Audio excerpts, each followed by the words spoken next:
Talk about all things marriage and family. We're back. We back. And I am still your host, Steph. I'm here with my beautiful wife, Crystal. Howdy. And today we have a very special guest, good friend of mine who I'm very happy that she came through for us. She is a writer. She is a dope poet. She has a great way with words. Author. Yes, author. Performer. Come on now. You better say it. My good friend Stacy is here in the building. How you feeling today, Stacy? I'm feeling really, really good. I'm really happy to be here, and I'm so grateful for the invitation. Yeah. This was happy you're here with us. This was one I was ready to get on the books, so I'm glad for that. Since season 1. Yeah. We've been waiting for I gotta say, I put it in the air, and I was like, nah, she gotta come on the show. Yeah, for sure. So I'm glad we got time out of the schedule to come through. So I'm looking forward to it. Thank you. So as we said, welcome back. We're here with season 2. As you see, we got lights, we got new lights, we got a new setup. We got a new setup, new couch, we got backdrop, you know. Right. We got ambiance. Oh my goodness. So I'm looking forward to Moving that. on up. Right. We ain't got no money though. We got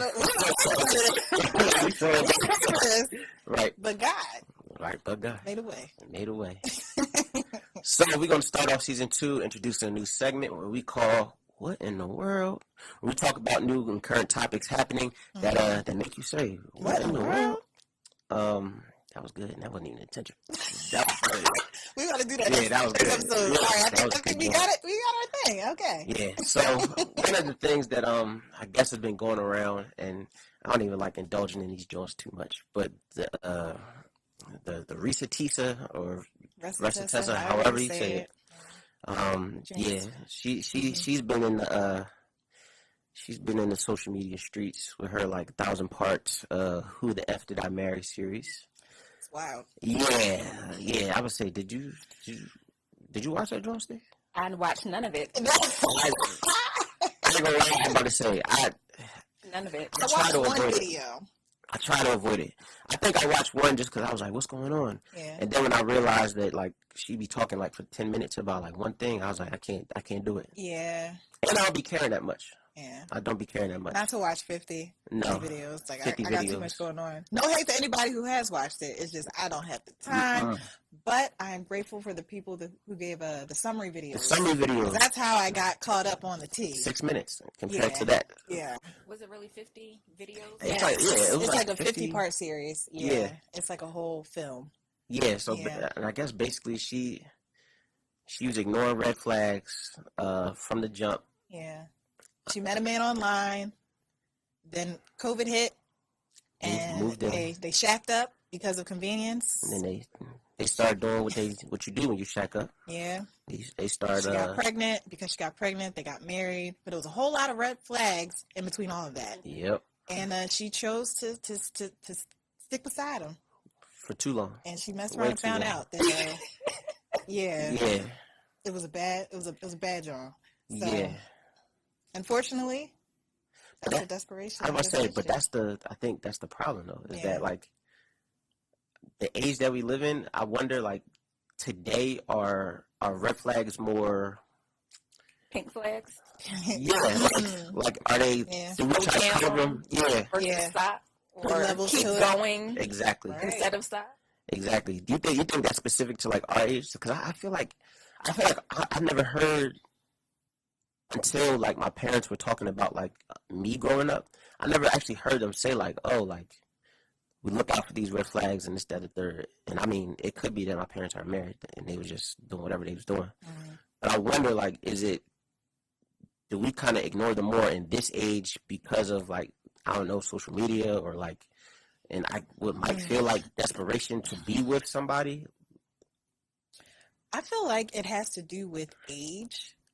At least in Risa, her situation, she seems to be like a bit older than us, maybe like in her 40s. So I can see how she thought that she had a connection with someone, and she's like, my clock is running out. Yeah. Like, it's now or never.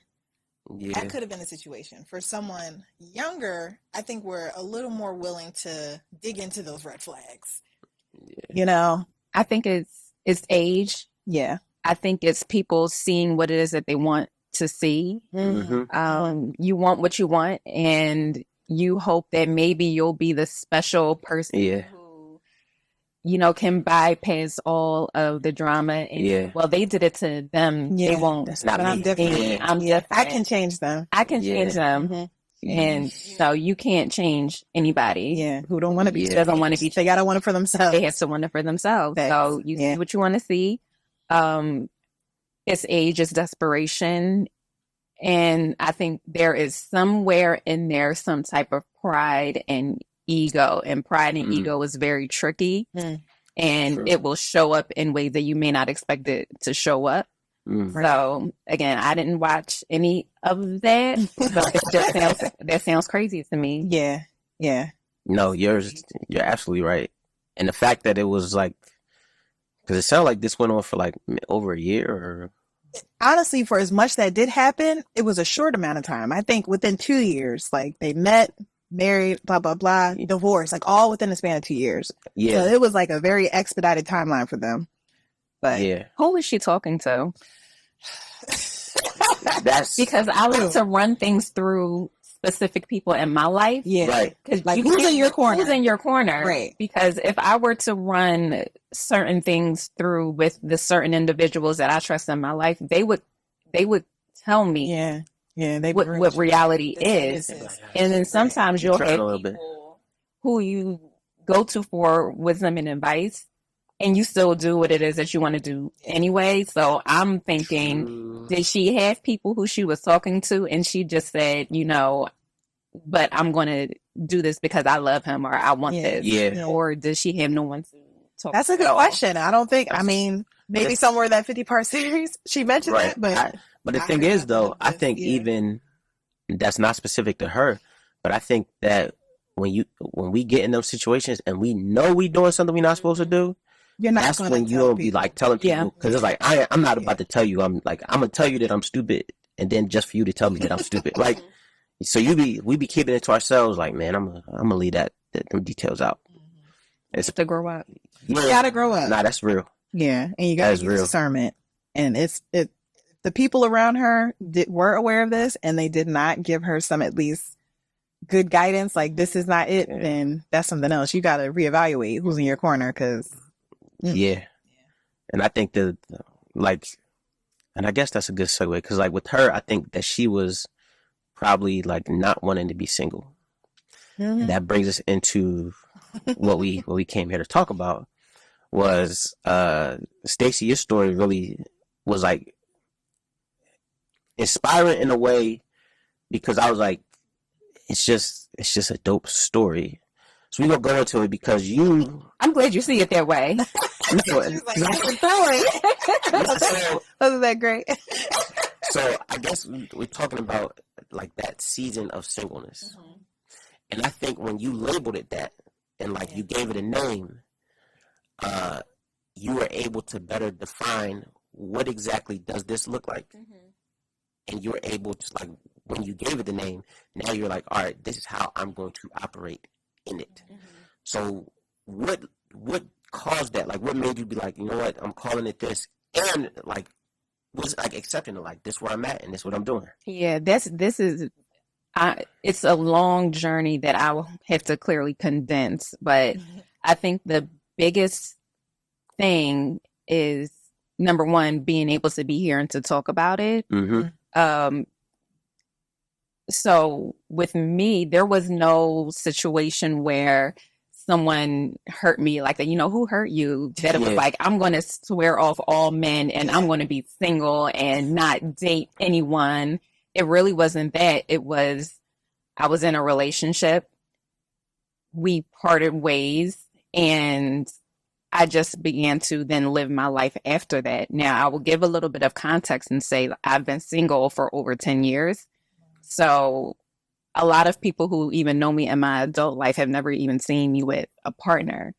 So, yeah, there was no like, I'm just going to be out here and be single and swear off men. There was no men bashing or anything like that. I love men, but it just was like I got out of the relationship in my mid-20s.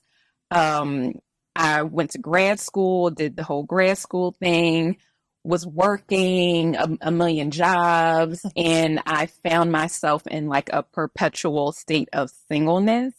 And that just throughout the years, it looked differently. Right. But yeah, it continues to be a process, and you have so many different levels to what that looks like. So some seasons of it, it's really great. Some seasons are really like, when is it going to be over? And then just a lot of self-discovery within that. So yeah, it's definitely a layered season for sure.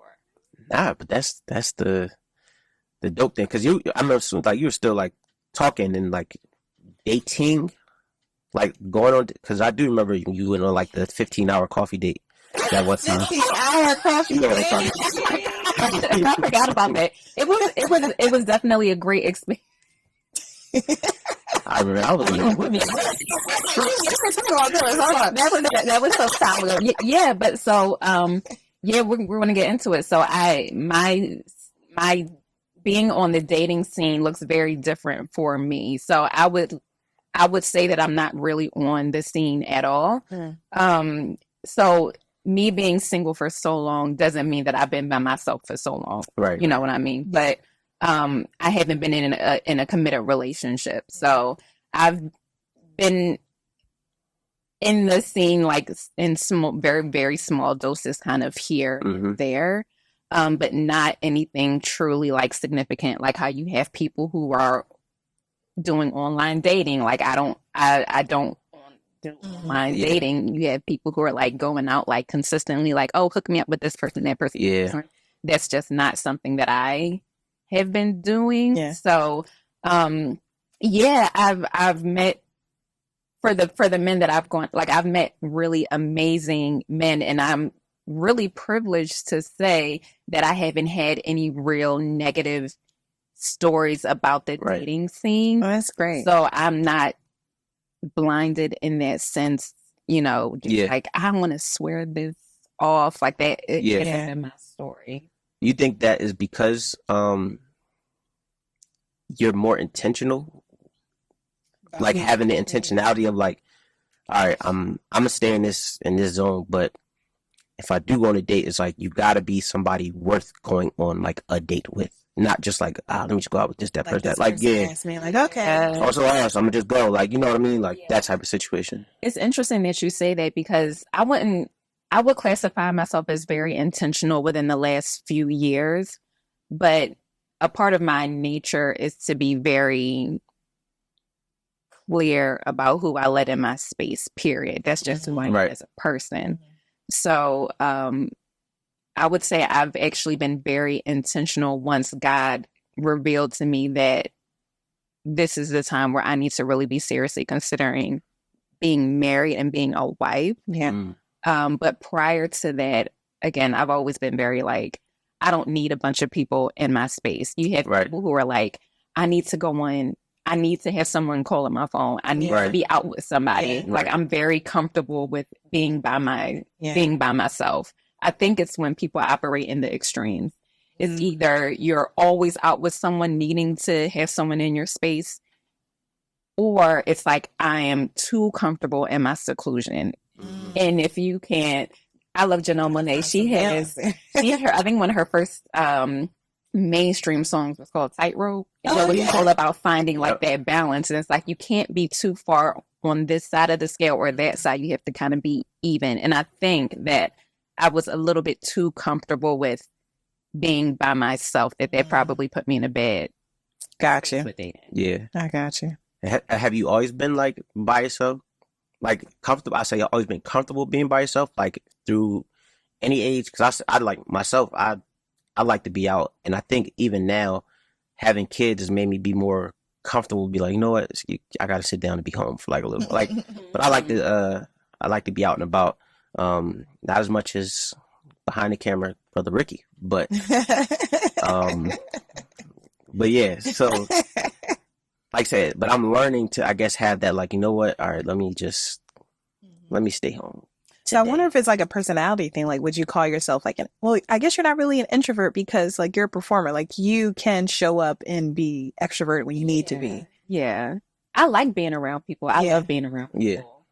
And I like my space and my quiet time. Right. Too. I think we're ambivert, but I'm an extroverted introvert. I would for sure say like I love being by myself and I love being like in community and relationship with people. Right. But I think one of the things that I was doing, and I didn't realize it until a few years ago, was that I was honestly probably lying to myself.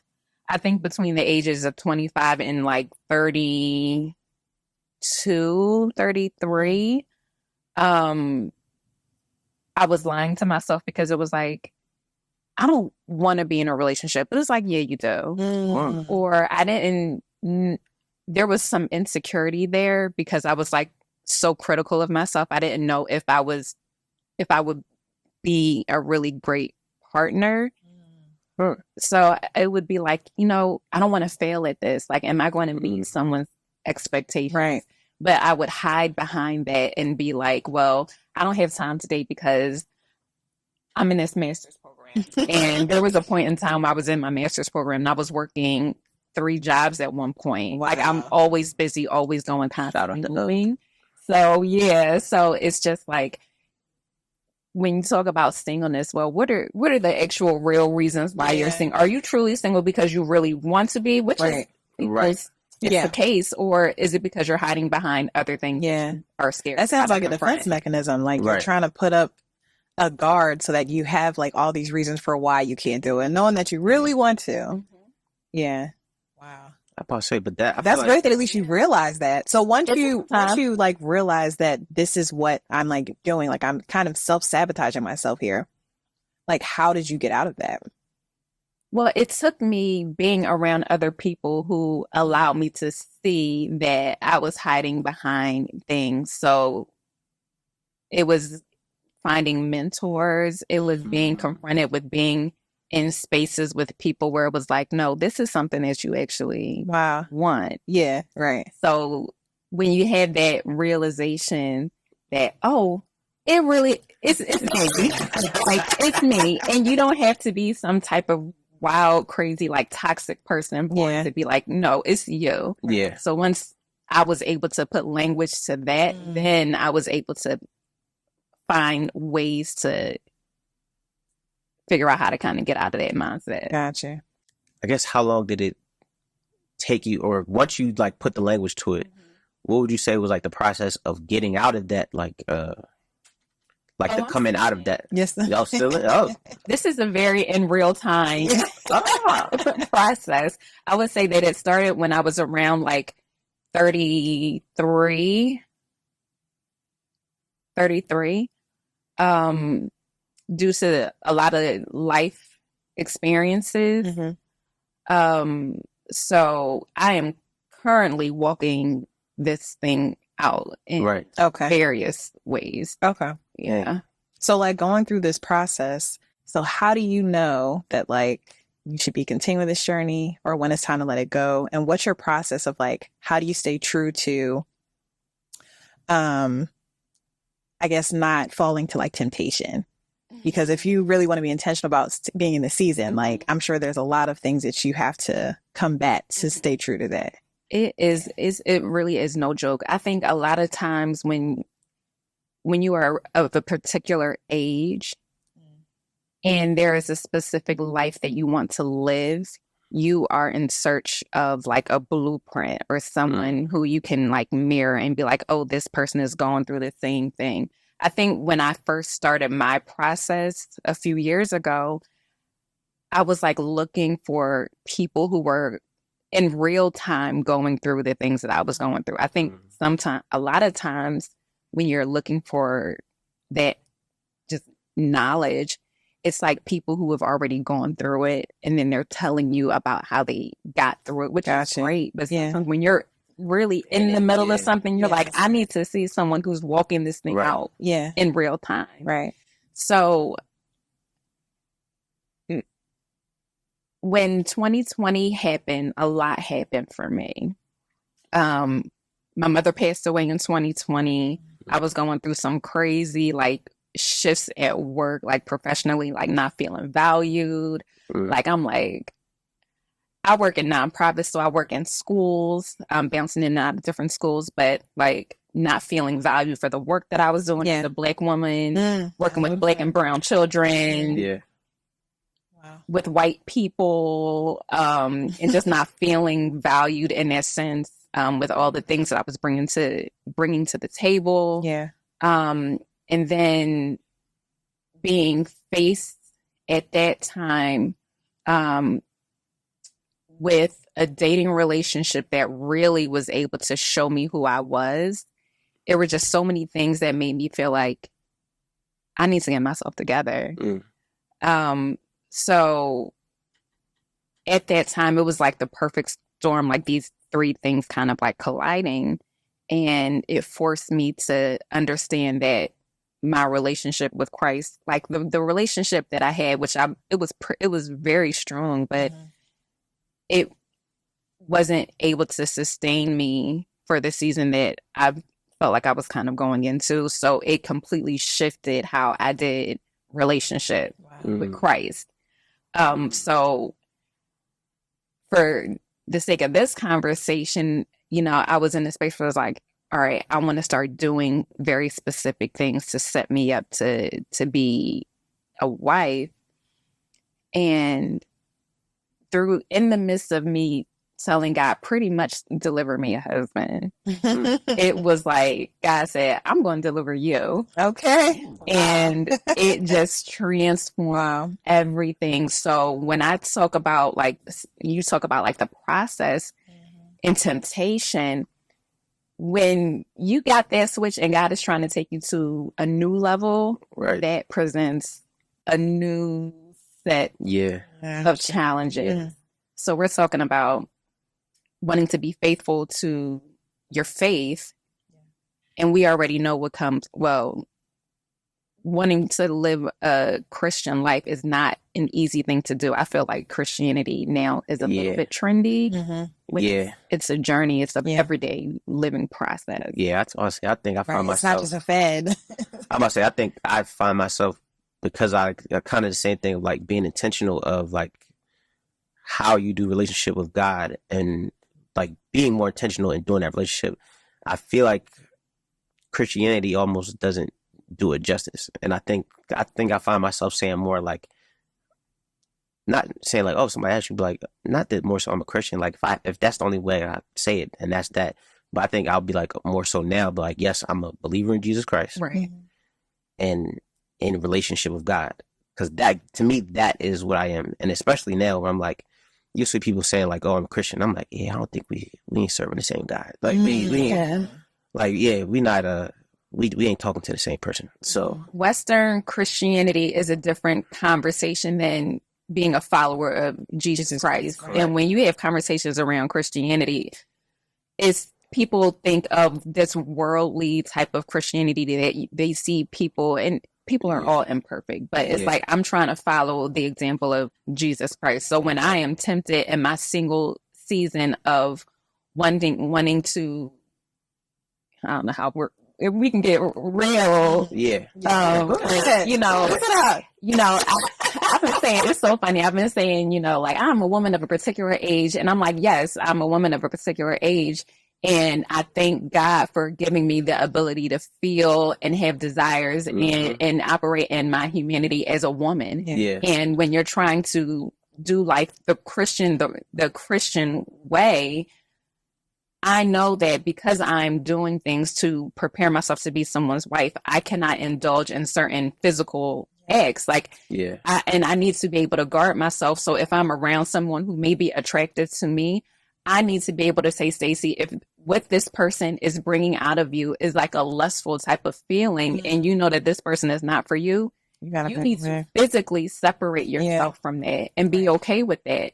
And that is an everyday check. Like, Lord, I'm checking in again. Like my physical desire is like, maybe is at it's here right now versus on another day it may be lower, but I'm checking in with you, Lord, because I may feel tempted in this area, and I know the ultimate goal is to save myself for my husband. So I need to be able to be disciplined with my sexuality. I need to be disciplined in who I emotionally pour into and who I allow to pour into me. I need to be disciplined in how I treat my money and my finances, and not wanting to bring unnecessary debt into a partnership. You know what I'm saying? So there are various things that I'm currently walking through right now.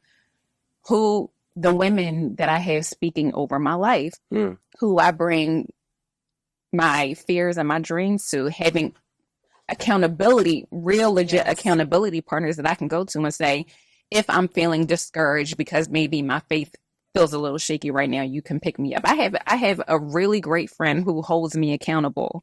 That's awesome. Where I can pour into her when I am not feeling like, God, like, really? Like, come on. And she says, no, remember the mission statement. Remember what your mission statement is. And maybe you're having a hard day right now, but if you don't have the faith for it, I'm going to have the faith for you. And so you can be filled back up. That's a great friend. I'm about to say, I don't think a lot of people have that though. No. And especially if like they're in is she in the same season as you? We are in similar seasons as we are wanting to be married. Right. But we're different, but we want the same thing. Relationally. Yeah. And obviously I think that's that's for sure makes it easier, is when like that you have helps, somebody and you can support each other and you both can understand the journey that you're both going through. Yeah. And that's really, I feel like awesome. It sounds like the true definition of like equally yoked, where it's like we're not pushing each other or pulling each other. It's like we just walking together and doing this. Yeah. And that is a dope part.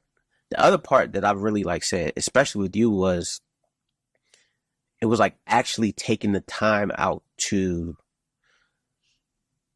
like, to me, your definition of single is like you are actually single.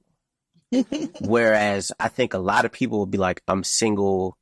And it's really just like until I get to the next like thing, or I'm saying I'm single, but like, man, I still got somebody like I sleep with regularly. Like I'm smashing this dude over here. Like not in a committed relationship. Yeah. Like I'm smashing. And then I think we'll use like the guys are like, oh, like I'm getting myself together and blah, blah, blah. Like I'm trying to discover me. And it's like, you're not though. Like you're not doing that. Huh? Right. What does that mean? Yeah. You hear people say that all the time. Like, I'm working on myself. I'm working on myself. But what does working on yourself actually look like? Mean? Right. Yeah. Like I was going to therapy. I started therapy a little bit after my mom passed. And I took the tools that I was learning in therapy when I got under mentorship. I have a great mentor. Her name is Erica Rooks. Great woman. Shout out to Erica. Life changing. She's absolutely life changing. But like I used the tools that I learned, and not just that. Oh, I was going to therapy. Oh, I'm submitted under someone's leadership. No, like. I have different work challenges, like professional work challenges. And the great thing is that when you fix your perspective from a you perspective to like a God perspective, then it's like, well, I can take these things and I'm learning and be like, well, God, what am I supposed to learn in this season? If my superior is giving me a difficult time, how can I use this opportunity and be like, well, I learned this from my mentor about marriage. So if I'm having a hard time submitting to leadership at work, the type of marriage that I want to be in, I will be submitted to my husband's leadership, who is submitted to God's leadership. So there are going to be certain things that I cannot say or do at work.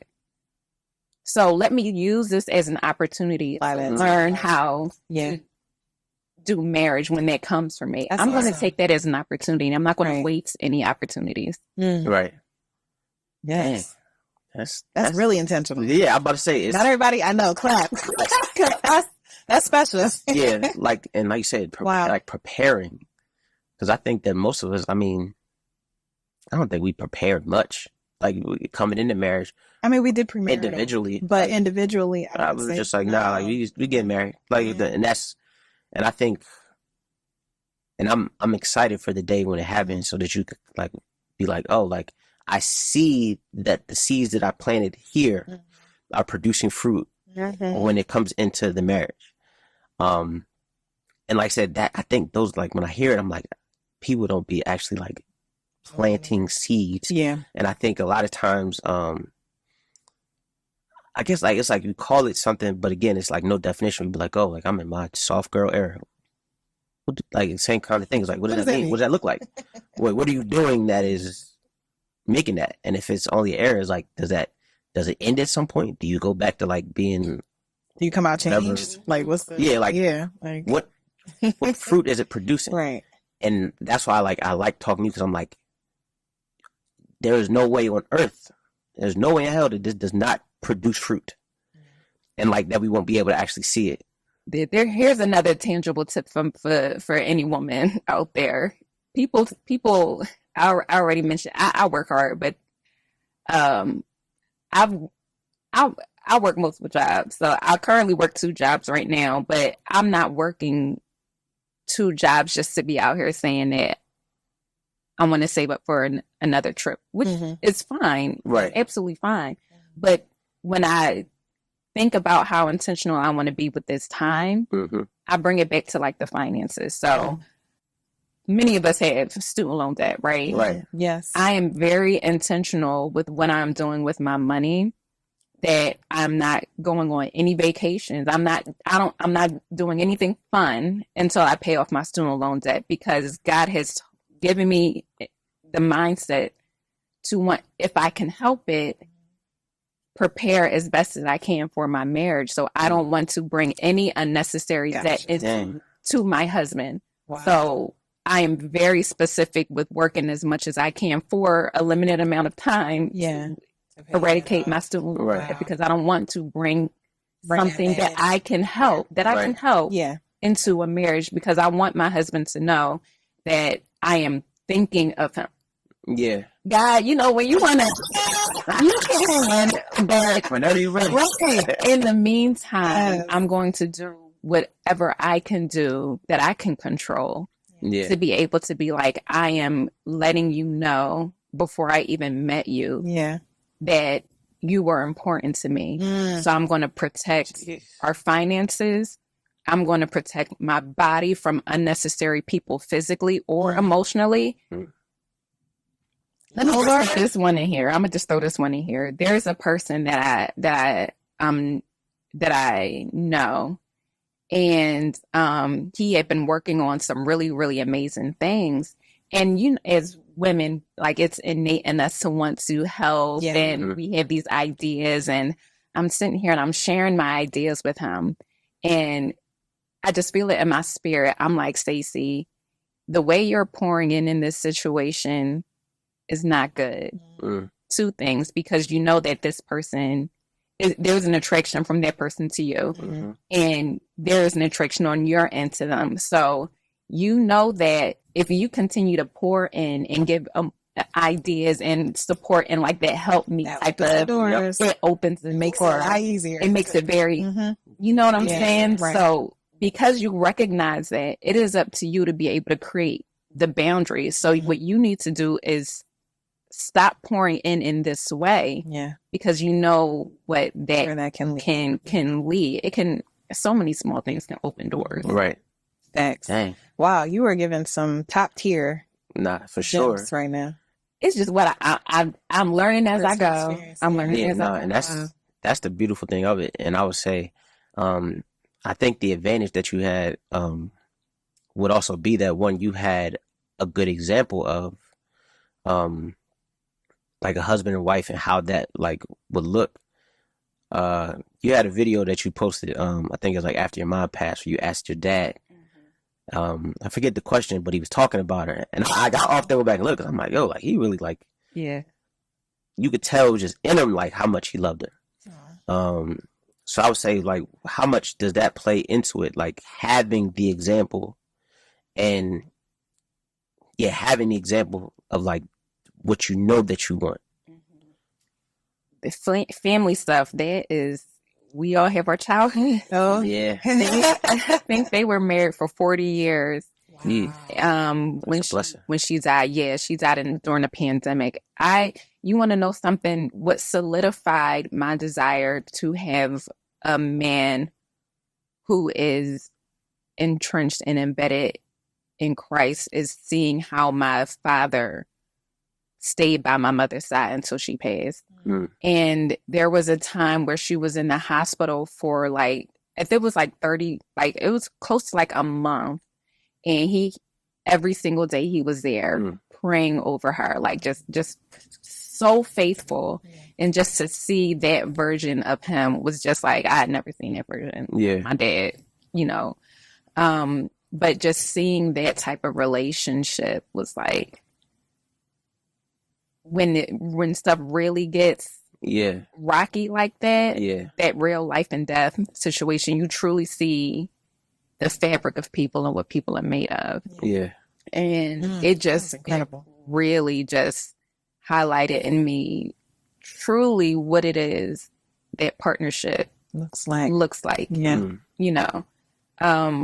So I'm sorry, I think I may have even forgotten what you asked, but just that relationship truly did do something different to me. And just seeing how they were both raised as Christian, but when they got together, like my dad was like out of the church. I believe he was a believer, but he was like out of the church, and my mom kind of brought him back into the fold, and just seeing the transformation that she had over him.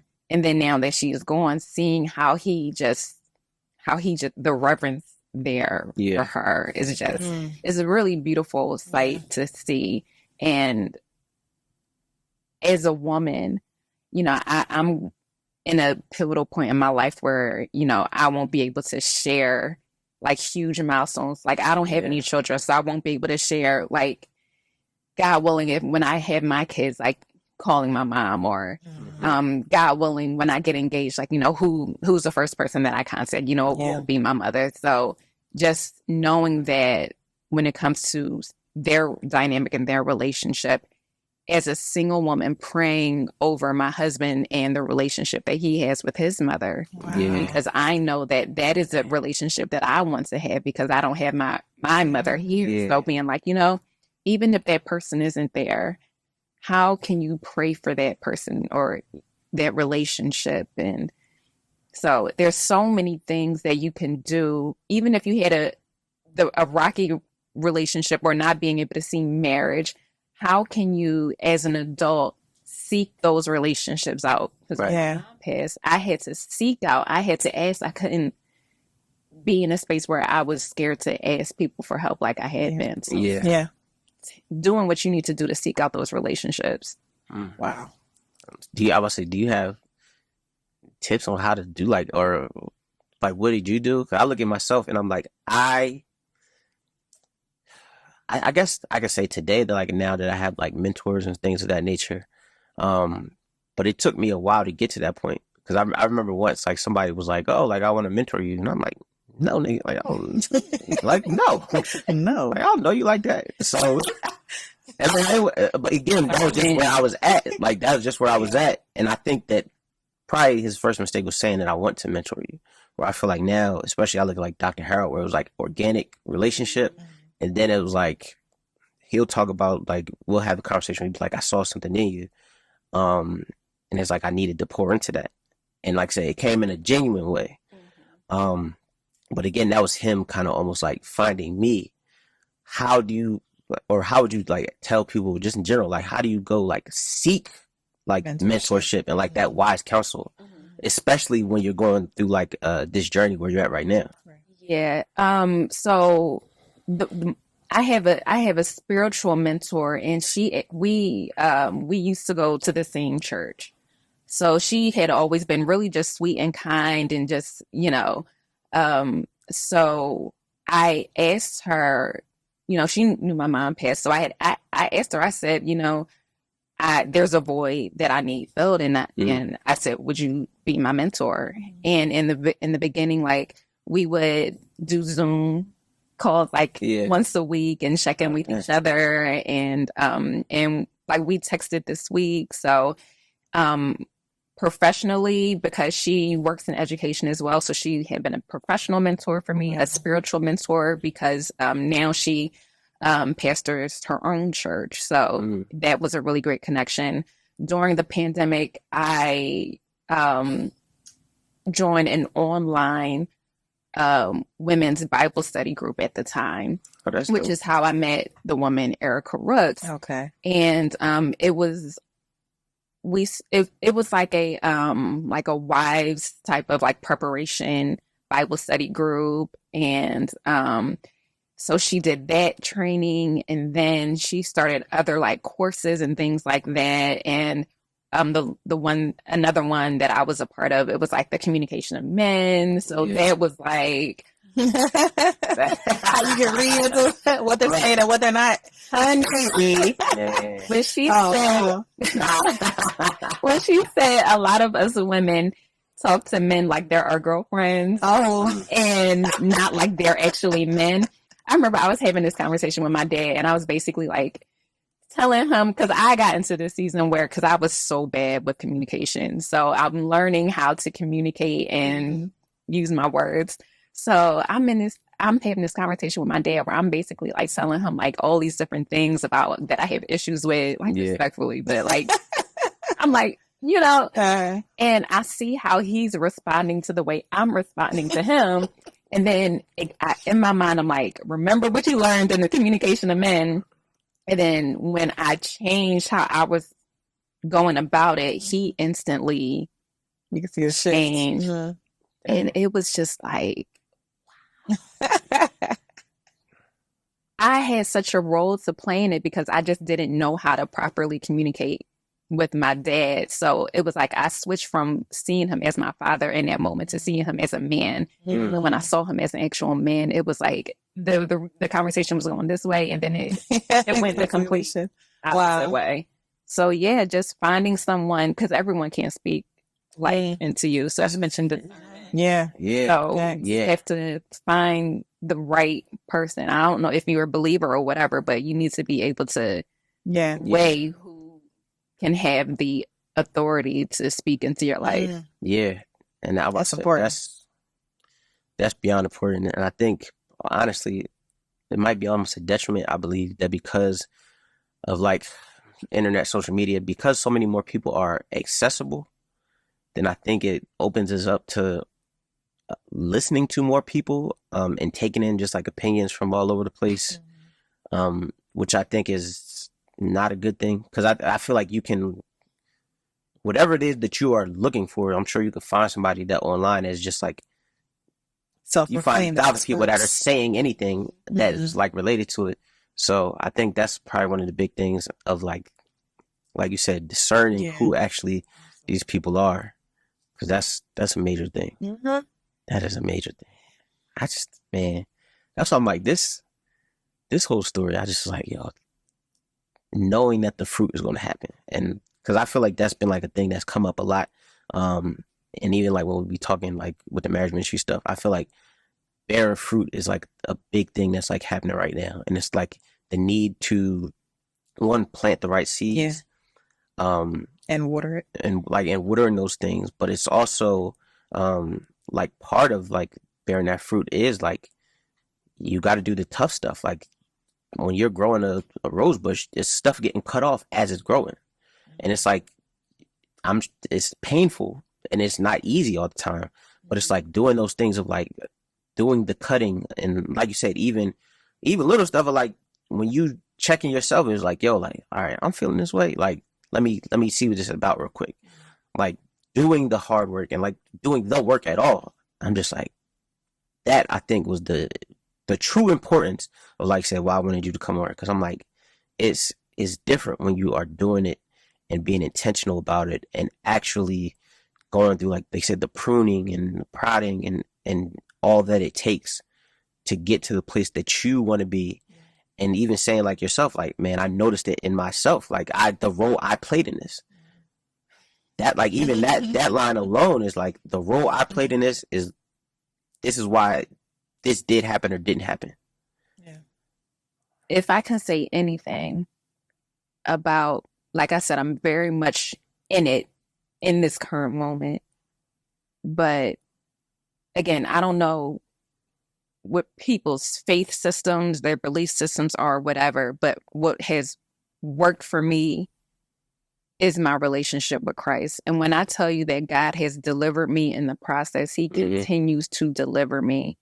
And the biggest thing that I can say is just how clear God communicates. And when you ask, like genuinely in your heart, ask God to reveal himself and show himself, he will do it. Mm-hmm.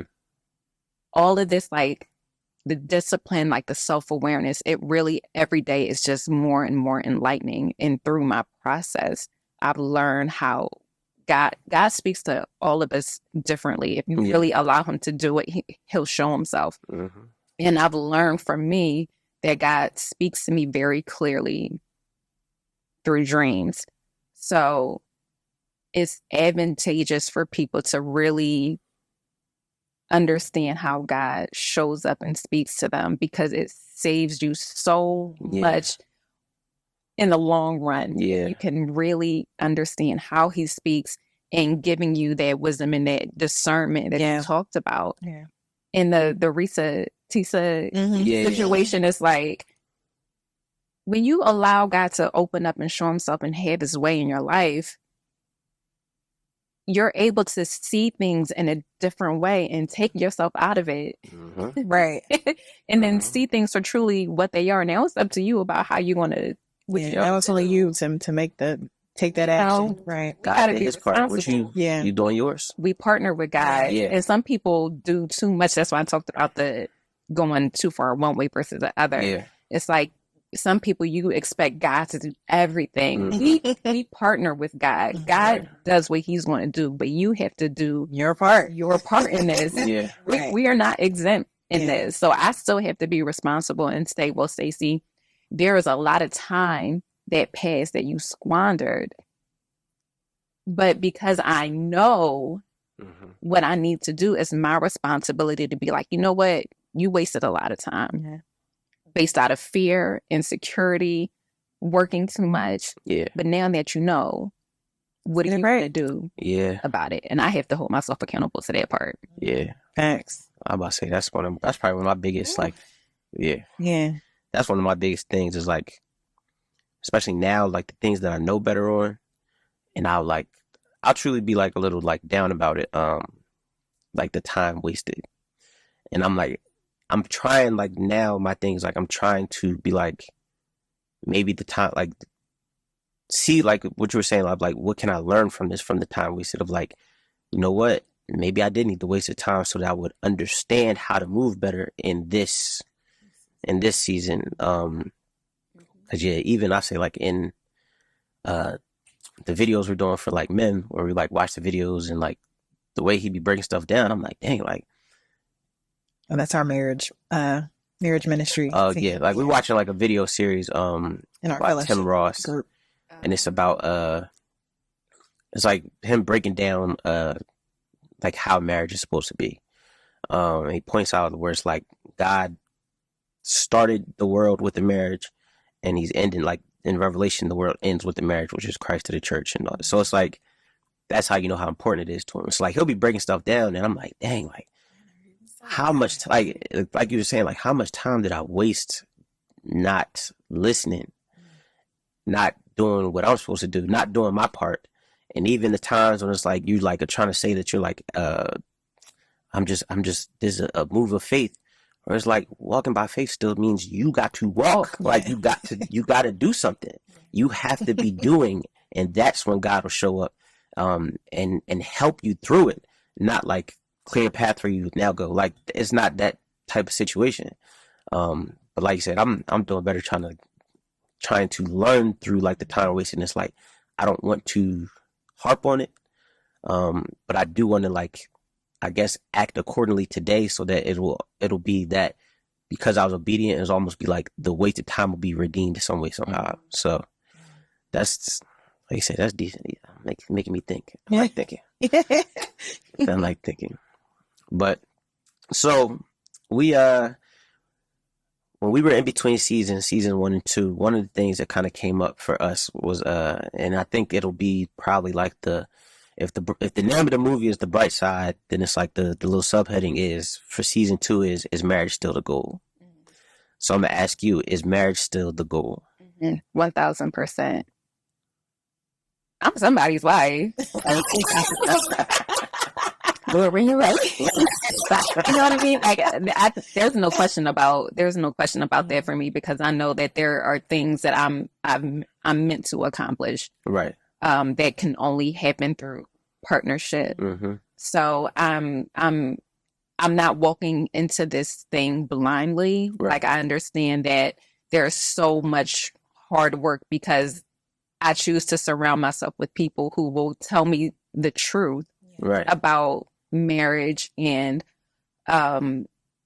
just how challenging it is.